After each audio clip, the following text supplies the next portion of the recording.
Tipo, e se a ansiedade crônica, o medo do julgamento e aquela culpa que tanta gente sente hoje não forem simples falhas psicológicas individuais? É uma pergunta pesada para começar, né? Pois é. Mas e se esse, digamos, vírus mental tivesse sido intencionalmente programado e, pior, instalado na psique humana há quase 1.700 anos durante uma reunião política num império à beira do colapso? É uma premissa bem perturbadora. Sim, muito. E é exatamente com essa ideia que a gente começa a nossa exploração de hoje. Nós vamos analisar um documento fascinante e, confesso, altamente provocativo. Intitulado Reavivamento dos Últimos Dias pela Verdade de Jesus Cristo, certo? Isso. Ele propõe uma releitura radical, tipo radical mesmo, da história do cristianismo. E acho que é fundamental, logo aqui nesses primeiros minutos, a gente estabelecer algumas regras do jogo para essa nossa análise. Com certeza, até para quem nos escuta entender o nosso papel aqui. Exato. O material que temos em mãos traz uma visão muito incisiva, controversa e amplamente revisionista sobre a formação das instituições religiosas. E dos dogmas também, né? Sim, dos dogmas que conhecemos. Então, para quem está acompanhando, o nosso objetivo aqui não é validar essas afirmações como verdades absolutas. Nem refutar o que o texto diz sobre a ótica da teologia tradicional. Perfeito. Não estamos aqui para atuar como juízes da fé de ninguém. Nosso papel é estritamente de investigadores. Vamos mapear os argumentos do autor, entender as conexões históricas que ele propõe e, desvendar a mecânica por trás dessa tese tão contundente. Faz todo sentido manter esse distanciamento. Até porque a narrativa da fonte desafia frontalmente muita coisa que é ensinada há séculos para as pessoas. Desafia e, olha, não pega leve em nenhum momento. Não mesmo. E para compreender a crítica feroz que o texto faz ao sistema religioso moderno, a gente precisa voltar ao ponto exato que o autor identifica como a grande ruptura. O famoso Concílio de Nicéia. Isso, no ano de 325 depois de Cristo. E a forma como o documento descreve esse evento levanta, assim, uma questão imediata. Sobre quem convocou a reunião, né? Exatamente, o imperador Constantino. A fonte faz questão de pintar um retrato dele bem diferente daquele do santo convertido que muita gente conhece. Bem diferente. O texto descreve Constantino como um estrategista brutal. Nossa, sim, um cara que, segundo o documento, continuava cultuando deuses pagãos e que não hesitava em assassinar membros da própria família por conveniência política. Uma figura implacável. Diante disso, eu fico muito intrigada. Como é que mais de 300 bispos cristãos, líderes de uma fé que até ontem era perseguida, Que eram literalmente jogados aos leões. pois é, como eles aceitam sentar numa sala e receber ordens de um imperador com esse currículo? É justamente essa contradição que o documento explora a fundo. A lente que o autor utiliza sugere que a motivação de Constantino passava muito, mas muito longe de qualquer epifania espiritual. Era pura política, então? Totalmente. O Império Romano estava profundamente fraturado, lidando com crises internas, ameaças externas, e paralelamente a isso, o cristianismo crescia de forma orgânica e incontrolável nas bases da sociedade. Justamente por causa daquela mensagem original de igualdade, né? Isso, de libertação. Então o argumento central da fonte é que Constantino olhou para essa fé ascendante não como uma verdade a ser seguida. Mas como uma ferramenta. Exato, como a cola ideológica perfeita para unificar o império esfacelado dele. Só que havia um grande problema prático aí. Qual? Não existia um único cristianismo na época. Existiam várias comunidades, espalhadas ensinando coisas diferentes. E para que essa religião funcionasse como uma ferramenta de Estado... O império precisava de uma doutrina padronizada. Perfeito, uma única voz. E é nesse esforço de padronização que a fonte destaca um embate teológico gigantesco. A famosa controvérsia ariana. O material menciona um presbítero do Egito chamado Ário. O que exatamente ele estava defendendo que causou tanta dor de cabeça para o Império? Então, Ário defendia uma linha de pensamento bastante lógica dentro da própria teologia dele. Ele afirmava que, se Jesus era o Filho, então houve um momento em que ele foi gerado pelo Pai. Certo, faz sentido na linguagem de pai e filho. Né? Portanto, Jesus seria divino, mas era uma criação de Deus. Tinha um princípio, não sendo coeterno com o Criador. Entendi. E a outra facção? Do outro lado, outras lideranças defendiam a divindade plena e absoluta, onde pai e filho coexistiam desde sempre. E como o concílio resolveu isso? Porque a fonte foca bastante na resolução, não é? Sim, a grande questão levantada pelo documento não é nem quem estava certo teologicamente, é a forma como a disputa foi encerrada. Para forçar a unificação, o concílio, sob forte pressão de Constantino, introduziu uma palavra grega específica no credo oficial. A palavra homócios, Isso, homócios. que significa da mesma substância, certo? Exato. E a implicação que o autor tira disso é simplesmente monumental. Por ser um termo filosófico. Sim, é um termo puramente filosófico importado do pensamento grego. O documento enfatiza e bate muito nessa tecla que essa palavra jamais foi proferida por Jesus. Nem por Pedro, nem pelos primeiros apóstolos. Jamais. Ao inserir um jargão filosófico externo para definir a natureza do divino, a religião oficial abandonou a linguagem simples e simbólica dos evangelhos originais. E se transformou numa fórmula rígida. Nascia ali o credo niceno, uma espécie de contrato inegociável. Olha, tentando traduzir isso para uma dinâmica mais moderna, lendo o material, é quase impossível não enxergar a atitude de Constantino como uma daquelas fusões corporativas agressivas do mundo dos negócios. Excelente analogia. Tipo, imaginemos o Império Romano como uma mega corporação global e o imperador como CEO. Ele olha para as filiais, que seriam as comunidades cristãs primitivas, e percebe um pesadelo logístico. Cada filial com uma cultura própria. Exato. Um entendimento diferente da missão da empresa. Como um CEO obcecado por controle, ele convoca todos os diretores para uma reunião a portas fechadas em Niceia e impõe um manual de marca extremamente rígido. E a partir daquele dia, todas as filiais precisam adotar a mesma identidade. O mesmo discurso oficial. E quem se recusasse a assinar esse novo termo de conformidade, bem, o que acontecia com os dissidentes, segundo a fonte? A punição era severa. Quem não assinasse esse manual de marca era sumariamente excomungado e exilado. Uau! Os livros e escritos diários, por exemplo, foram todos queimados. O documento argumenta que esse foi o momento exato em que a tolerância acabou, e o que o autor chama de cristianismo imperial tomou o poder. Ou seja, a pluralidade virou crime. Passou a ser tratada como crime de Estado, porque um império centralizado não sobrevive se permitir que existam múltiplas verdades circulando livremente. Mas isso nos leva a uma consequência muito lógica.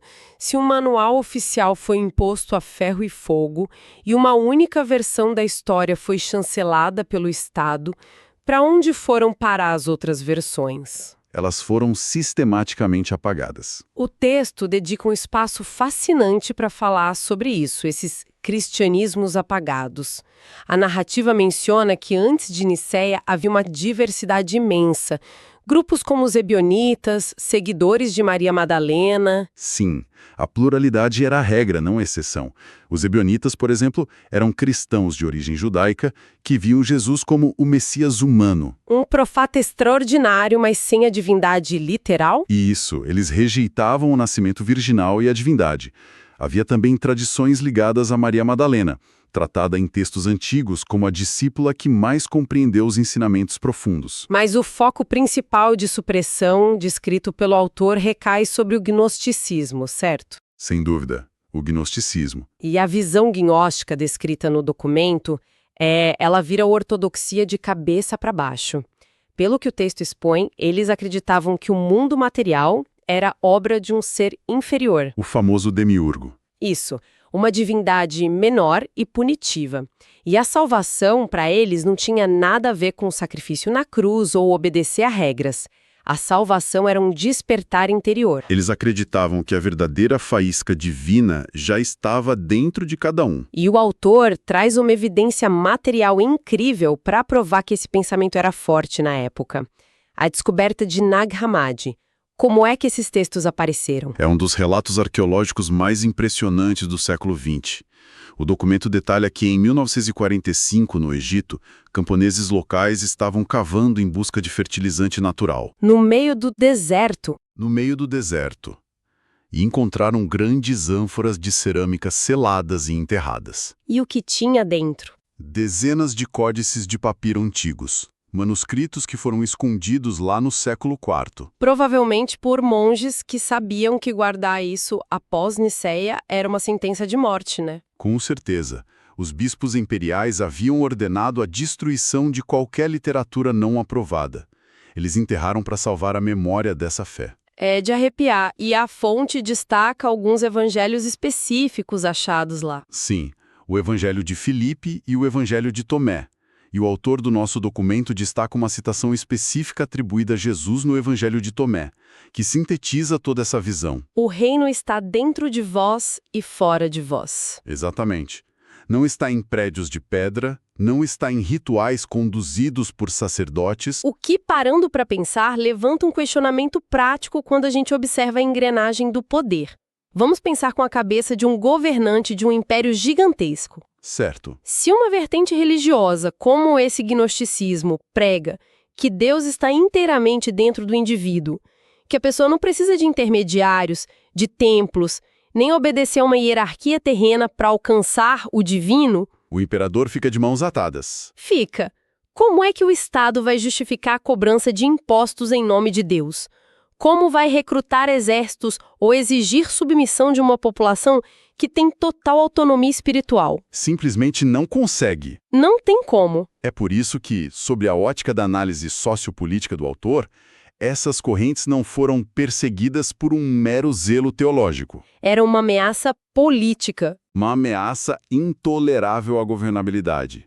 A espiritualidade direta é inerentemente insubmissa. A conclusão do texto é que a diversidade foi esmagada para dar lugar à cristandade institucional. Onde o acesso ao sagrado virou um monopólio do Estado e do clero. E quem quisesse uma conexão mística real teve que fugir para os desertos, virar eremita. Bom, com a concorrência eliminada, a nossa investigação histórica avança pelos séculos seguintes. O documento começa a detalhar a transformação dessa teologia numa máquina implacável ali entre os séculos V e VII. Sim, a fase de consolidação do poder. E um dos símbolos mais fortes dessa mudança, que a fonte aponta, é o uso do título Pontífice Máximo. Qual é a ironia histórica por trás disso? A ironia, e o autor enfatiza muito isso, é que Pontífice Máximo, que significa o construtor de pontes entre deuses e homens, era o título oficial dos sumos sacerdotes da religião pagã romana. Ou seja, nada cristão. Nada. Os imperadores de Roma, incluindo Júlio César, ostentavam esse título. Quando a igreja se funde de vez com a estrutura do império, ela simplesmente absorve essa nomenclatura. É um contraste dramático com as origens. Tal. O texto compara a figura do monarca eclesiástico medieval, sentado num trono de ouro, coroado e cercado de exércitos, com a figura histórica do apóstolo Pedro, Que era um pescador, né? um pescador simples. A tradição lembra que Pedro se sentiu tão indigno de morrer como seu mestre que pediu para ser crucificado de cabeça para baixo. Por pura humildade. E a tese é que o movimento que começou com carpinteiros humildes virou a própria força imperial que o oprimia. É a metamorfose completa. E a mecânica de controle dessa nova força é descrita no material com detalhes que chegam a ser assustadores. Uma das estratégias foi a proibição da leitura da Bíblia pelas pessoas comuns. Sim, um ponto crucial.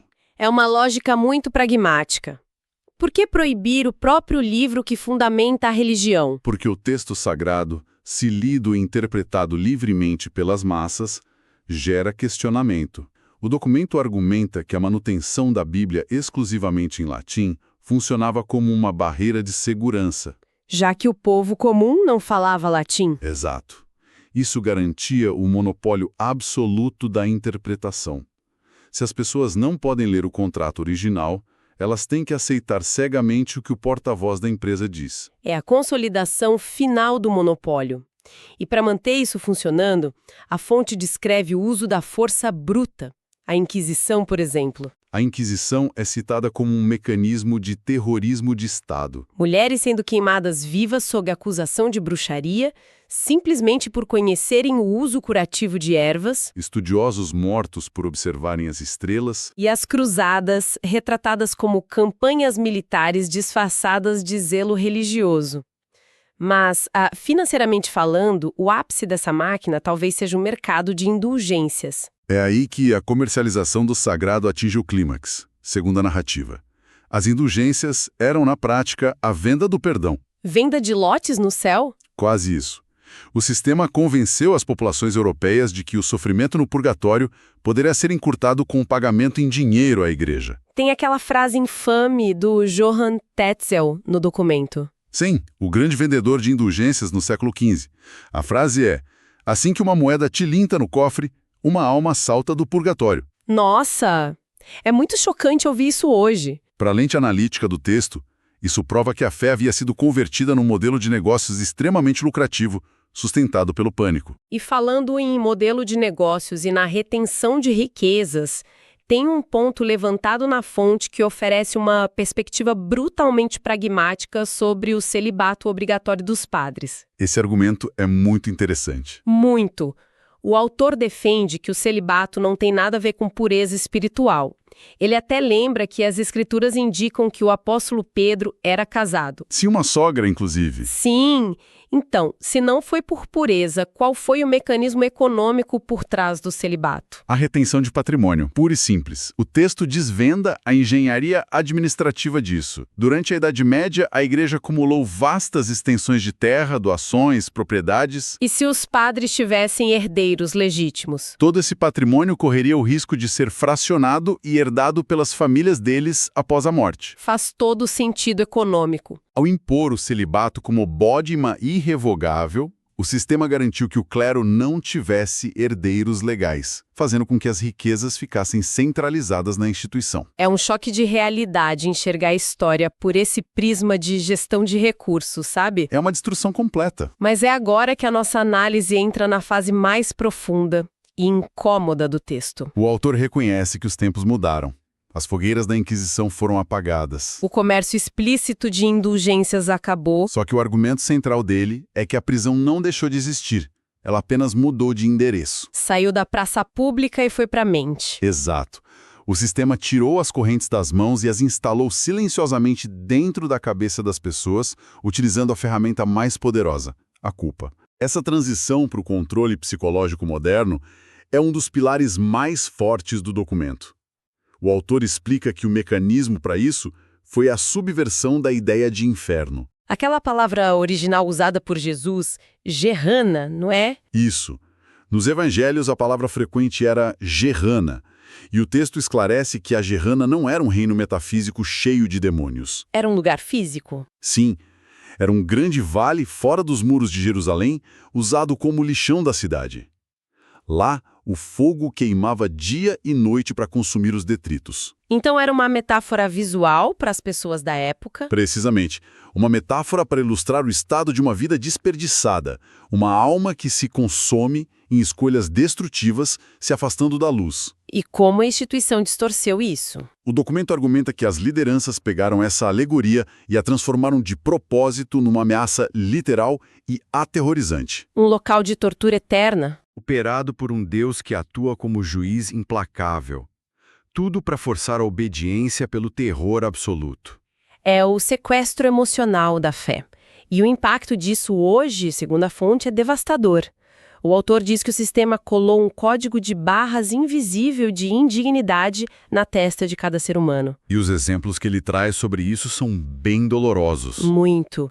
Ele fala sobre gerações de mulheres que foram condicionadas a sofrer abusos caladas, a aceitar violência doméstica como se suportar tudo em silêncio fosse uma virtude sagrada. E o impacto nos homens também é mencionado. Sim, homens ensinados a engolir a dor, a nunca demonstrar vulnerabilidade, porque a fraqueza seria um fracasso diante desse Deus exigente. E aí a fonte faz um contraponto brilhante, lembrando a história da mulher adúltera. Aquele momento em que a multidão queria apedrejá-la? Isso. Os guardiões da moralidade queriam aplicar a lei rígida. Mas qual é a postura de Jesus ali? Quem dentre vós não tem pecado que atire a primeira pedra? O autor frisa que não tem condenação ali, tem uma libertação radical da vergonha. O que o texto defende é que a ideia original do pecado, que seria um erro natural da jornada humana, exigindo cura e compreensão, foi sequestrada. E transformada numa identidade inerente. Você já nasce errado. A lógica é fria e funcional. Quem carrega uma sensação profunda de indignidade está sempre buscando absolvição. E quem passa a vida desesperado por perdão se torna facilmente manipulável. Fica dependente da instituição. Para dar uma forma mais visual a isso, a gente pode pensar nessa dinâmica como um problema de tecnologia. Lendo o texto, a sensação é que essa culpa original funciona como um malware. Um vírus de computador. Exato. Um vírus sofisticadíssimo que foi programado lá em Nicéia e que é baixado no nosso disco rígido mental logo na infância. E fica rodando em segundo plano. Silenciosamente a vida inteira. Ele consome energia do sistema, causando ansiedade crônica, terror do julgamento final. E como a instituição lucra com isso? Ela cobra assinaturas regulares. Para que o sistema não trave e o usuário não seja condenado. Perfeito. O usuário paga com dízimos sob coação emocional, obediência cega, rituais exaustivos, e ele não paga por amor à plataforma, ele paga pelo pânico do antivírus ser desligado e o castigo eterno chegar. Essa metáfora da assinatura ilustra com perfeição a crítica final do material. O texto denuncia como essa mecânica opera no cenário atual. Vemos dízimos arrancados de populações vulneráveis com base em ameaça. Venda de falsos milagres. Líderes agindo como celebridades intocáveis. E o documento ainda aponta o perigo da religião instrumentalizada, dando as mãos à política contemporânea. Para oprimir minorias e justificar discursos de ódio. Tudo sob o disfarce da vontade divina. A conclusão da fonte é inabalável. A mensagem original de Cristo foi sequestrada em 325 e virou um colossal mecanismo de controle emocional. Diante de toda essa desconstrução, o apelo que o documento faz no final soa quase como um chamado a uma rebelião pacífica, sabe? Um chamado para o interior. Sim. O autor convida as pessoas a cancelarem a assinatura desse sistema de medo. Ele pede um retorno ao silêncio, à observação interior. A tese é que ninguém precisa da permissão de um sacerdote ou de um edifício para acessar o sagrado. Porque a conexão divina seria o estado natural humano. Um convite para abandonar dogmas rígidos e viver uma espiritualidade autônoma. E, bom, ao encerrarmos o mapeamento desse material, é indispensável reforçar para quem acompanhou a nossa análise. Todas as críticas teológicas, as leituras históricas e as propostas de ruptura que exploramos hoje. Pertencem inteiramente ao documento. Exatamente. A obra apresenta uma narrativa abertamente divergente do ensino tradicional. Nossa missão aqui foi só decodificar a engenharia desses argumentos. Com certeza. Mas, após um mergulho tão profundo nessa crítica pesada à institucionalização, há um questionamento que transcende o texto e nos obriga a olhar para a própria sociedade. Qual seria? A fonte argumenta que a organização institucional inevitavelmente corrompe a mensagem espiritual. Mas a provocação para a reflexão final é: será que é possível que qualquer grande ideia transformadora sobreviva à passagem dos séculos sem se organizar numa instituição rígida? É uma pergunta difícil. Muito. Será que um movimento fluido, puramente interior, sem dogmas ou hierarquias, teria forças para atravessar milênios intacto? Ou será que o destino trágico de toda grande ideia é precisar mais cedo ou mais tarde encontrar o seu próprio Constantino para não desaparecer na história? Fica aí uma reflexão de peso. Fica mesmo. Essa semente inquietante para quem nos escuta. Agradecemos imensamente a companhia de todos nesta exploração profunda e nos encontramos no próximo estudo. Até lá!